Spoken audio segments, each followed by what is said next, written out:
call. Mr. Metcalf? Mr. Paul? Here. Mr. Bill Magna? Here. Mr. Davis? Here. Mr. DiLoretto? Mr. Johnson? Here. Ms. Curto? Here. All members of council are here and accounted for with the exception of Mr. Metcalf and Mr. DiLoretto. Mr. Davis. Yes, Your Honor, I'd like to excuse Malcolm DiLoretto from this evening's council meeting. It's been regularly moved and second that Mr. DiLoretto be excused from tonight's council meeting. Roll call. Mr. Paul? Aye. Mr. Bill Magna? Aye. Mr. Davis? Aye. Mr. Johnson? Aye. Ms. Curto? Aye. So moved. Mr. DiLoretto excused from tonight's council meeting. Mr. Paul. Yes, Your Honor, I make a motion that we excuse Mr. Greg Metcalf tonight from tonight's meeting also. Second. It's been regularly moved and second that Mr. Metcalf be excused from tonight's council meeting. Roll call. Mr. Paul? Aye. Mr. Bill Magna? Aye. Mr. Davis? Aye. Mr. Johnson? Aye. Ms. Curto? Aye. So moved. Mr. Metcalf will be excused from tonight's council meeting. The purpose of this meeting is to bring forth legislation that will be considered by City Council at a future date. With that, we'll start off with Mr. Paul. I have nothing to say to Your Honor. Thank you. Thank you, Mr. Paul. Mr. Bill Magna? Nothing this evening. Thank you, Mr. Bill Magna. Mr. Davis? Yes, Your Honor, I have one coming out of the Recreation Department, an ordinance authorizing and designating the city manager as the local official with the authority to execute the project known as the Bellevue Pool Slide Repair, City Project number 2013-144, and complete all necessary functions that may be required to complete said project, including but not limited to engineering design services, construction administration inspection services, bidding services, advertising for bids for construction, rebidding, entering into a contract with the lowest and most qualified bidder, authorizing payment thereof. Thank you, Mr. Davis. We'll continue on to Mr. Johnson. Nothing, Your Honor. Thank you, Mr. Johnson. Ms. Curto. Yes, Your Honor, I have two to the Planning and Zoning Commission. The first one is an ordinance authorizing the sale of lot number 2 and 3 in John Fisher's addition to Solid Rock Realty Company in the amount of $4,600. And the second is an ordinance authorizing and directing city manager to advertise for bids for the sale of city property located at the corner of Garfield and Sunset Boulevard, subject to bid specifications and the right to reject any and all bids. Thank you, Your Honor. Thank you, Ms. Curto. That will conclude the sunshining of legislation from the members of council. Before we move into public forum, I'd like to take this opportunity to call on the Chief of Police, Bill McCafferty, for an update. Chief? Yeah, over the weekend, we had several shots fired in the north end area. One arrest was made. He was charged with several things, tampering with evidence, weapons under disability, which means he had a gun, he was a felon. So he was arrested related to one of the shots fired at the north end projects on Sherman Avenue. There was another report of the shots fired. Subject suspected was shot. He was running. There was not a mark on him. He fell. So he was not shot. I think you probably heard that a 14-year-old was arrested in connection with the shooting at 4th and Washington 2 weekends ago. Detective Division did a good job, especially Detective Dervis, in getting people to talk so we could make that arrest. Also today, I was in contact with the Sheriff's Department. We're going to have additional help from him, which will allow me to shift my resources from the hilltops. They'll still be covered the way they have been, but we'll be able to get better coverage in the north end and the other hotspot areas. And I also spoke with the High State Patrol today, and they're also going to lend some assistance in the next week. So that's where we're at. Thank you, Chief. We will now go into public forum. Is there anyone wishing to speak to City Council on city business? Please come forward, state your name and address. Guess I'll be first. My name is Regina Blanchard. My address is 153 North 5th Street. And the reason why I came to this city council meeting today to address actually the city council. When we come in here, and this has been something that's been going on for a long time.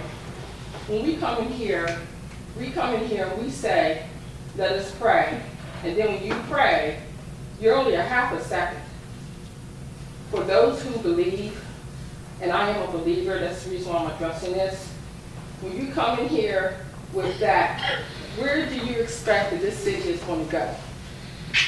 If you're not at least honoring God for 2 minutes with somebody saying, Lord, thank you, or protect our city, then how do you expect these shootings that he's talking about and the issues that you came to talk about today, how in the world are they going to get solved when we only give God a half, not even a second?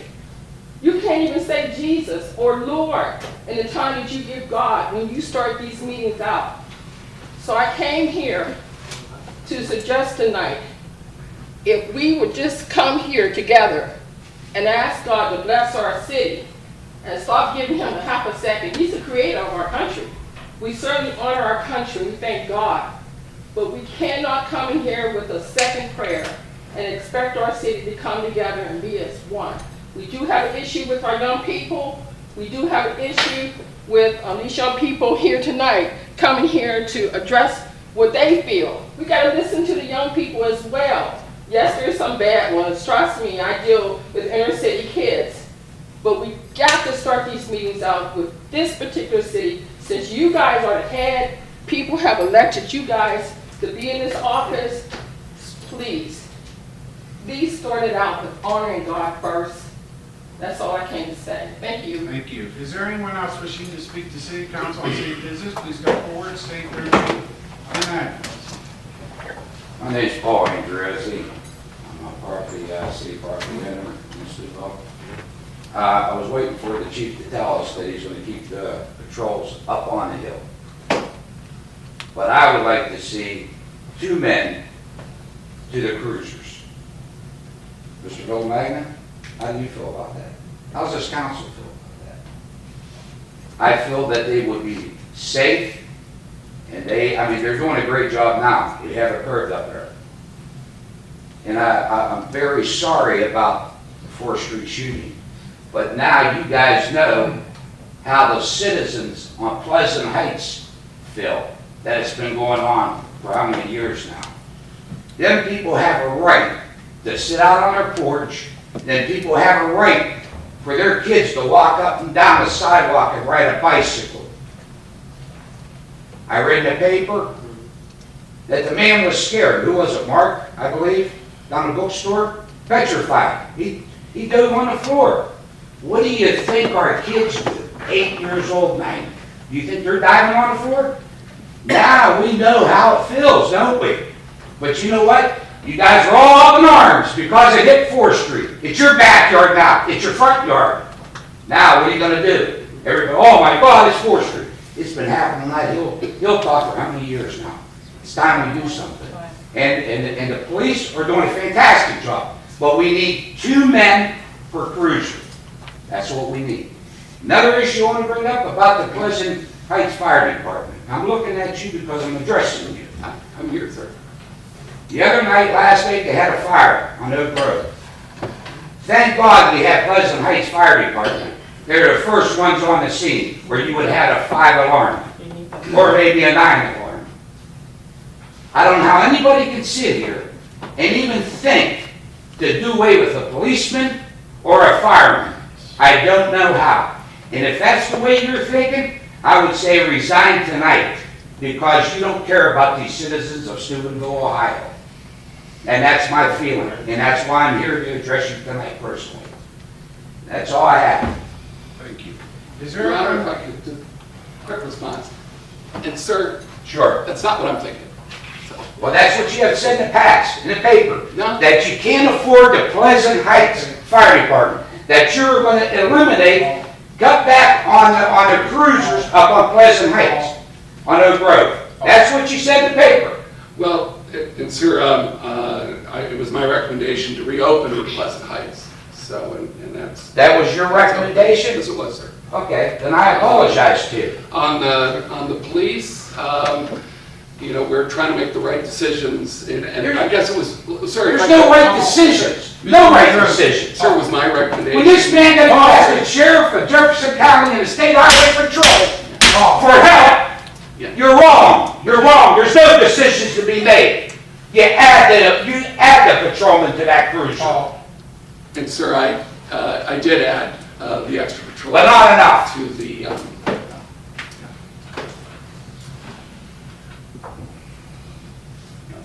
Thank you, and I apologize. thank you, Paul. And Paul, you know, we go way back. Remember? Yes, I know that. Let me just say that this council, this administration, this police department takes every shooting serious in our community. There's not a night that I don't go to bed without praying that I won't wake up to hear about a shooting or get a call in the middle of the night. Quite frankly, it is disturbing to all of us. And we are trying to address the issues. We are proposing this coming November a safety levy. And we're going to leave it up to the voters, the citizens of our community, if they would like to support additional police officers. There's been other proposals and ideas and concepts. We're constantly thinking this out, building up consensus, but we need the citizens' involvement. There's no question about that also. But we do have outstanding police department and fire department. And we do want to support those entities, along with our other city employees. But police and the fire is what we're concentrating on. You can ask the chief. I don't think there's not a day goes by that there's not conversations on the safety of our community. With that, is there anyone else wishing to speak to City Council on city business? Please come forward, state your name and address. We're together. My name is Wasella Smith. I'm sorry. My name is Wasella Smith. Okay, And I'm Louis Smith. this is my son. And I just wanted to say that I had an issue. Your address. My address is 4620 Scioto Drive, Steubenville. Okay, and I came to a hearing yesterday, a water hearing, because I was having an issue with my water. And I had no problem with that because the board was exceptional. But I did have an issue with the young lady who was a representative from the water department in the sense that as I was giving information to them, she told me that she had spoke to my landlord in reference to how many people lived in my household. I want to know what they had to do with my usage or whether or not my water was, whether I had a leak or not. So I didn't appreciate it. Yeah, I also spoke to her, and she's very rude, nasty. But I actually didn't want to talk about this, but I just came back from New York, and I was a correction officer there at Rikers Island. And we have a lot of African Americans in this community who have been to school. I have 3 degrees, one of them a master's, and we can't find jobs when we come back to the area. But you need African Americans to divert problems with African Americans. And you need role models like that if you want to change the community with an African American problem or a minority problem. So I have a problem coming back in this area trying to do something or even make a better time for myself and my family and the better of the community. Everybody, like black, white, whatever. But if you can't find a job, why stay here? And if you can't get a job because of your race or whatever else, why stay here? So you're gonna have this problem all over and over again until you decide to hire African Americans and approve them into your community and reach out and give them a hand, because it is like if you know somebody, you get a job. If you don't know somebody, you're sitting on unemployment and you can't find something. I go to Pittsburgh every day to go to work, and it's ridiculous. I want to find a job right here. I work 3 jobs, and I write on the side, a sports job. I'm kind of sick of it, and I'm ready to move now because it's just ridiculous trying to find a job here if you're African American. And it makes no sense. So I would like you guys to create some jobs and then do some type of affirmative action where we get people in here that can make a difference. I'm not going anywhere right now, but if I don't get a job soon, I probably will. And it's sad because I keep seeing people that I went to school with, them getting shot, their kids that they had early in high school getting shot because they didn't have African American role models because their parents were on crack or whatever else they were doing. And everybody's not like that in this community, but we need to pull those people who aren't like that up and positive and do something better. It's ridiculous. And this crap with the water is really starting to irritate me because we pay the bills, we pay taxes. You guys are here to work with us. We have a problem with the bill being up so high. My mom has arthritis. Why is she going through this? Why should she have to worry about whether or not she can wash her hands or wash the dishes today or wash a little clothes? Well, now Ridiculous. that is funny because I will tell you the truth. I told him, I said, I'm afraid to flush the toilet now, but I had done some things. I had him come in and check, they changed my meter, but I'm saying that my water jumped in July, like they said, 5,000 gallons. I know I didn't use 5,000 gallons. Well, they know that, On top 'cause of it's not that, I just was you. out of town. It's But everybody. there was a lot of other people that were here last night that had the same issue and the same problem. So but I did want to know what prompted her to call my landlord or to even ask him how many people lived in my house. That's my personal business. Checks and balances.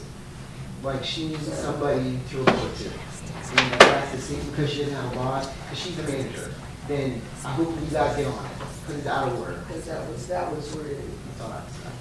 But other than that, like I said, the war was more than fair. Thank you. Is there anyone else wishing to speak to City Council on city business? Please come forward, state your name and address. Hi, my name is Ryan Leviticus. My address is 102 South Forest Avenue.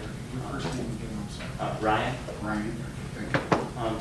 So thank you for giving me the opportunity to speak tonight, but I'm here on behalf of the Parks and Rec Department at Bellevue Pool, because there's a lot of issues that I think need to be addressed with it. The first one being the slide. I heard mentioned something about it. I'm sorry, I went over my head. I'm sorry, but I just want to. I know money is an issue, or it might be, but I just want to kind of stress the importance of the slide and like what it means for the community, really. Because I mean, that's really all that pool has. It's just that slide, and without it, it's just a hole in the ground where kids can go to hang out. And it's really the drawing attraction to it with the city, and it's really it's all they have. Just today, I was at work today, and a lady came in.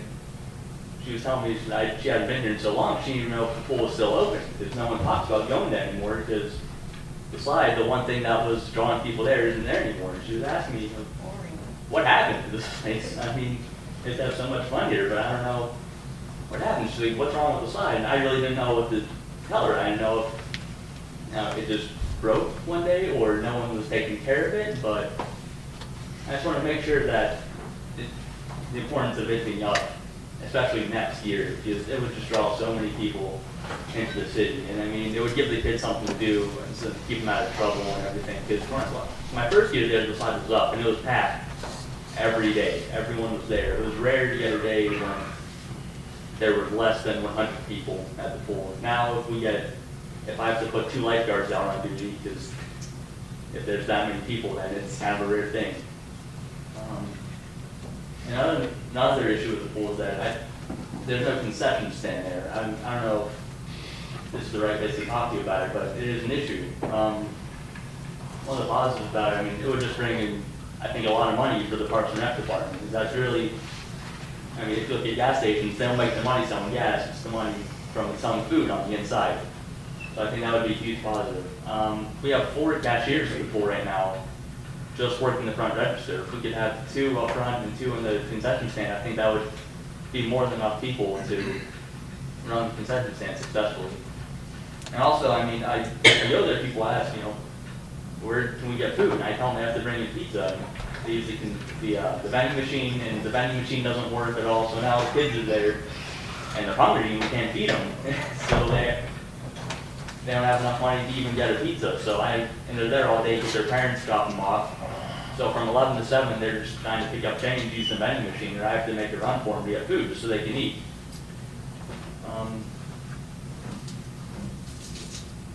Another thing that I just want to bring up is, again, I know money is an issue, but I think a slight pay raise might be in order for the employees.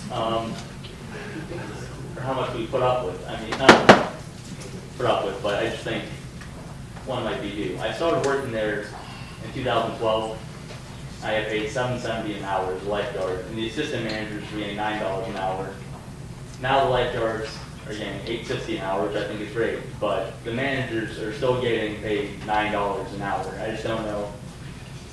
I think it might be time for more money for all the work we do, because it really is more work than you might think it is. I mean, from 11 to 7, I have to make sure everyone's safe, that everything was clean, if an incident should arise, like on July 4th, it's free to swim, everyone comes to the pool. We had maybe close to 200 people there, and I didn't have enough. I had 2 lifeguards working the whole day, but I had to make it work. I'm not a lifeguard, I'm a manager, but I had to go out on duty with the other manager to make sure. And we ran the pool the whole day for as long as we could. And on top of that, a kid brought a gun to the pool that we didn't know about. So now I have to, we're stuck wanting people to make sure that it's a safe place to be. And I just think that it needs more attention. And I know City Council's doing a lot, Parks and Rec is doing a lot, but I still think that there could be a little bit more that could be done for the community. Because it really is a great thing to see kids, or parents bring their kids, and to see families, having a good time spending time together. When you hear so many bad things about broken homes, dads and moms that don't have to look after the kids. But that's all I have to say, so thank you. Thank you for attending. And what Mr. Davis brought in under the Recreation Committee was legislation authorizing the city manager to advertise for the repairs. The engineering study and the repairs to the slot. I might remind you that not too long ago, in 2013, it was announced by the time the administration, our former city manager, that the pool would not open. That was not satisfactory to the members of council or to our citizens. So Mr. Davis, along with several other people, put together a campaign to save the pool. We were able, through some grant opportunities, along with the foundation and 2 nonprofit agencies, operate the pool. Last year, we did hire Mary Beth, who you work for, Seals, as a recreation director, to help us and assist us with recreational activities for our citizens. And her resources, as you indicated, are limited. To address your issues of possible pay adjustment or pay raise for the employees, I would suggest that you visit the Recreation Board. They meet, I believe, the 2nd Wednesday. That's tomorrow? We're not meeting this. It's the 2nd Wednesday of every month. You can ask Mary Beth for sure. They normally meet at the clubhouse. That's my understanding. They're going to start moving their meetings around. They had one at Jim Woods and I believe one at the MLK, if I'm not mistaken. And I'm not quite sure where the next one will be. I think that you might want to check with her. But I do want to commend you for coming down and standing up and voicing your opinion at your age. Thank you for attending. Is there anyone else wishing to speak to City Council on city business? Oh, I'm sorry. Ms. Brian, could you state your address? I'm sorry, I didn't get you. It's 102 South Forest Avenue, Steubenville, Ohio. Mr. Davis, the chairman of the City Council. Yes. Our next board meeting will be on August the 19th at Murphy's Field. Okay. Because our president couldn't be there tomorrow, so we switched it to the 19th. I invite you to come there with your concerns, and thank you for showing up. Is there anyone else wishing to speak to City Council on city business? Please come forward, state your name and address. Joseph Summerall, 112 Starkdale Road, Steubenville, Ohio. Being that the water was brought up again, and I wasn't a big fan of Neptune. Was that who it was? Put the new meter? Yeah. Yeah, well, I had my meter put in. And I don't like to bother men when they're working, so he went down there and I stayed away when he got done. He come upstairs and he said, "Mr. Summerall, you got a problem." I said, "What's that?" "I didn't have no problem when you came." He said, "Well, it's leaking." I said, "Okay, so where's the leaking at?" He says, "Before the meter." I said, "Go to hell with it then, because I don't care." Then he said there was a crack in my, I never had no water problem until they came to work on it. Now, is that my fault? You know? Well, what I would suggest, Summerall, is that we get information from you on a report, what happened, and I'll share that with Chuck Murphy and Lindsay Mott, In the and meantime, we'll make a determination on who's. because when you take the valve and you turn it on and off, you know how it seeps. That's what it was, but he comes right away upstairs. And the other thing I asked him, because I had asked city council about 3 or 4 months ago what they were doing with the old meter. They said they were tagging them, putting it in the box. So I asked him, I said, where's my old meter? He said, I threw it in the truck. So where are we at with that? I thought they said they were tagging them.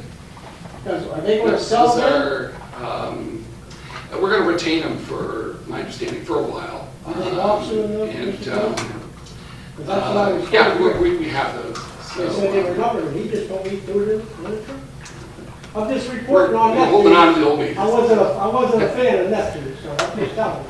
All right. That that's what my experience with them. And I think with the, if you or any customer has an issue like that, we need to take a look at it and see what happened. Obviously, everyone's system needs to be in working order, but, they need to do it right when they. What he thought down the middle, I didn't particularly care for it, because like I said, he said, I threw it in, no, what he called, trying to help me or nothing, but Neptune to me, like I said, I didn't agree with this meter thing, but I went along with it. But then they sent me a letter and tell me I didn't get my meter.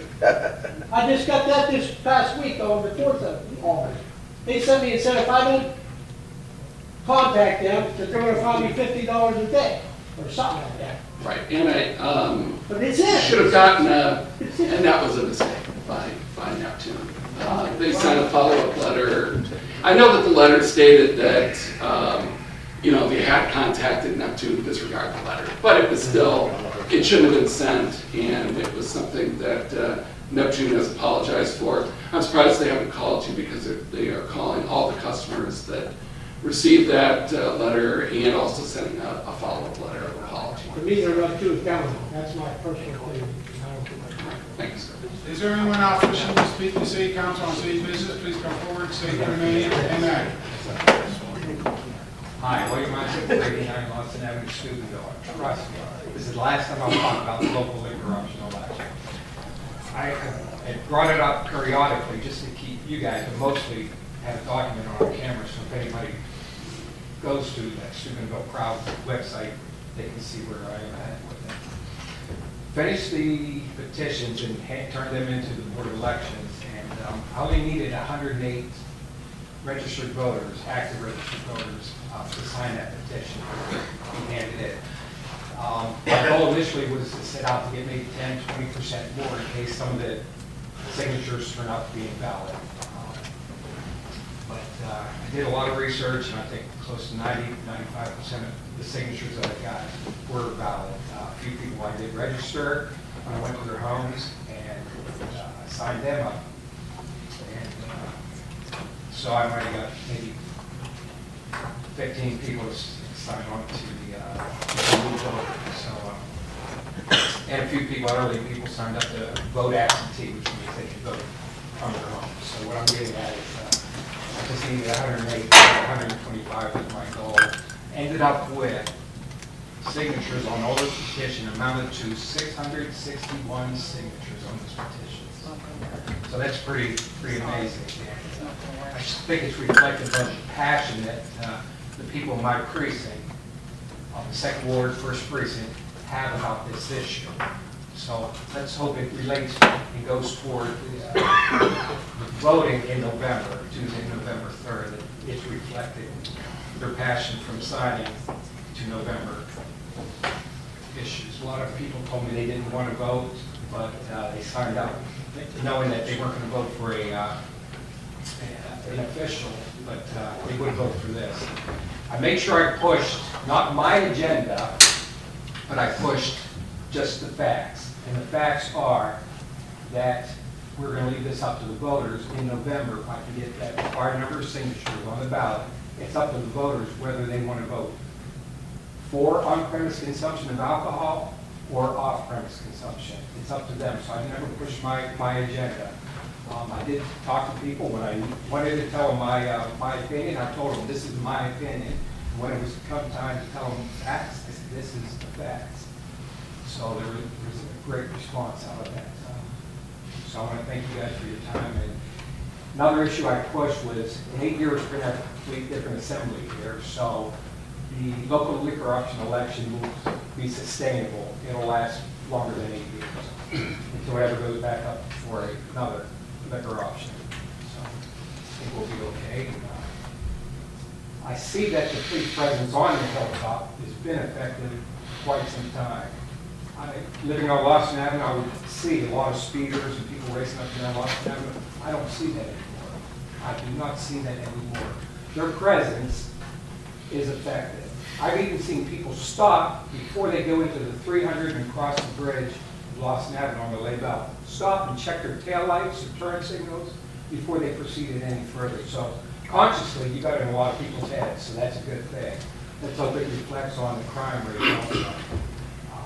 I don't think there's anything else I want to say, but thank you. Is there anyone else wishing to speak to City Council on city business? Please come forward, state their name and address. My name is Sarah DeCarlo Antonio. I live at 700 Lawson Avenue. And I'm here about the shootings.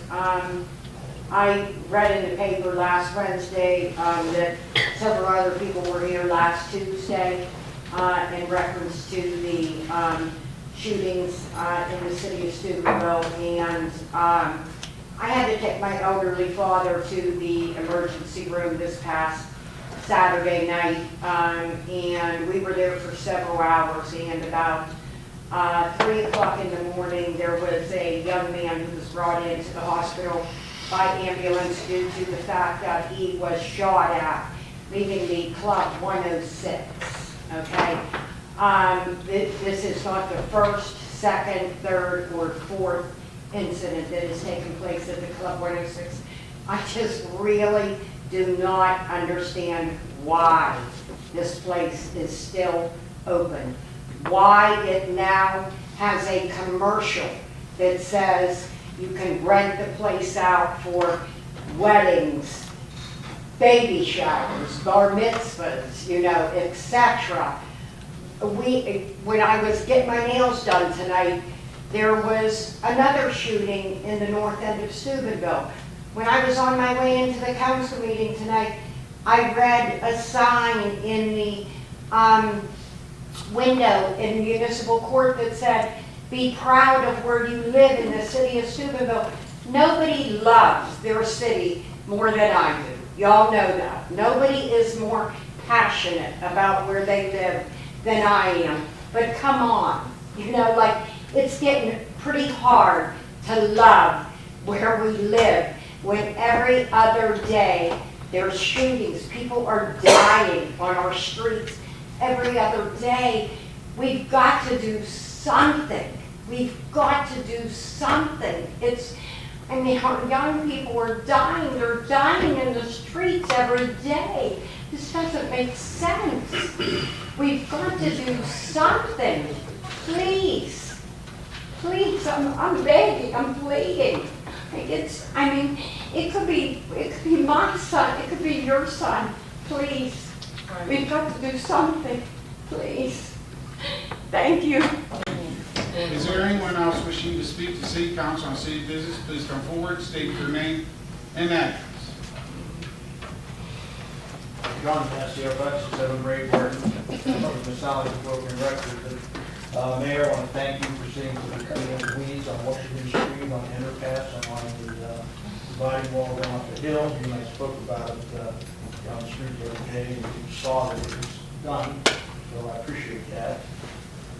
However, praise and glory to our the talk here from the M&R department. Well, this crew will have to do what we asked them to do. However, the question is this. As good as it looks, weeds are going to, then they've already started to grow back. And what I want to know is I brought it up a couple of weeks ago, has the city taken any steps toward getting a person licensed to go ahead and spray for weeds? Yeah, I'm happy to answer that. I don't think we want to go down that road again. Let's touch base. I don't answer yes or no questions. I answer the complete answer that I try to give you the facts, and I respect others that want to hear those. Yes, Director Baird has looked into that. As you know, we at the beginning of the year, we did go out to bid for a firm to spray. No, I didn't know that, but why do we hire a firm when we? Well, if I could finish, sir. We did go out to bid for that. We felt that was the best way to approach the issue. We didn't get any responses to that request for bid. Most of what I recall that we heard was that was the reason for that was either ODNR or EPA requirements that those firms did not want to be involved with. So I have asked Director Baird to look into that internally. I appreciate your comments about the condition of Washington Street. I think M&R has done a tremendous job, and they will continue to do that along that corridor and all our major corridors. So we are looking into that, and we're obviously looking into all things that can add to or improve our major corridors. Can I respond? Looking into it is about a 10-minute procedure. Go online, you get the application form for a person to fill out and take the test, which is given by the Department of Agriculture, by the way, not EPA or anyone else. It's $35 fee to do it. Now, surely we have 1 or 2 people that can take that test. They don't pass it the first time. They can take it again at no extra charge. This is not a hard thing to do, but perception is extremely important to anybody coming into a city to see if they want to locate here, whether they want to live here, whether they want to put business here, or whatever. And when you drive around and see weeds growing as they were on that street, on that road, which is a major thoroughfare, and you see it everywhere else, and we do nothing about it, we are not doing anything to promote this city. We have a lot of problems, and that's just one of them. And I don't understand. It's always, we're looking into it, we're looking into it. I was on the computer today. I got the forms here if you want. I'm going to leave you. You do what you want to do with them after I leave. I want to know, did we do anything further, because I talked to a couple of police officers who thanked me for my comments at the last meeting about this hotel, and about seeing about getting this shut down as a nuisance. The, 150 or some calls in the first 6 months of this year to the hotel? Yeah. That's not right? That's ridiculous. That is totally ridiculous. And, you know, writing a letter to the owner of that building, wasted time. You know what that person will understand? A lawsuit to shut it down and the flow of money stopping. That person might understand. Finally, we have a huge surplus in the sanitation fund. $5 million it was reported to me. Why can't we apply to common police court to transfer, that we can't possibly need all that money for sanitation? You can apply to common police court, they have some of that money transferred to the general fund, and use it for M&R, use it for recreation, use it for police or fire if they need it, where we can use the money. You know, recreation, I was at Jim Woods Field, I picked it a couple of weeks ago. You can't use the ballpark because the infield's run over with grass. North end is bad. Talked to a woman the other night. Air conditioning is out at the Martin Luther King Center, and there's a couple groups that play cards on a regular basis, senior citizens. Not going to be fixed this year, they were told. We have a lot of problems, just little maintenance things that need to be done, and we have a huge amount of money that can be tapped to take care of some of these things. And I'm asking that this council go ahead and take the steps to get some of this stuff done and improve the appearance of the city and get some of the repairs done that will enhance the entire city for everybody, whether it's the elderly, whether it's the youth, wherever it is. Thank you. Thank you. Is there anyone else wishing to speak to city council and city business? Please come forward, state their name and address. Mr. Davis. Yes, Your Honor, if there's no further business before this council, I move that we adjourn. Second. It's been moved and second that we adjourn. Roll call. Mr. Paul?